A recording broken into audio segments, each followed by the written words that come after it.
Para maghanap tayo ng mamimeriendahan.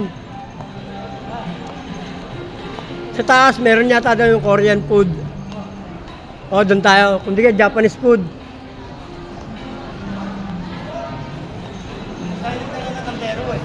Ha? Hindi na, okay na yan pare.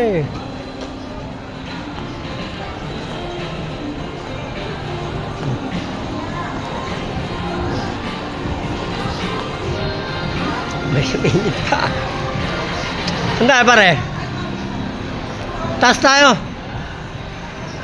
Hanapin natin yung ano, Japanese food, kundi kayo Korean.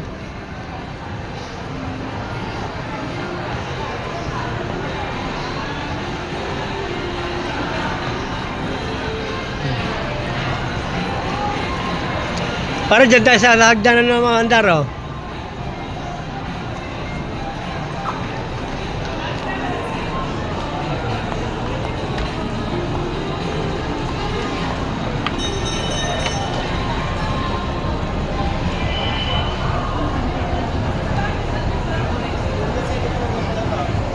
Ha?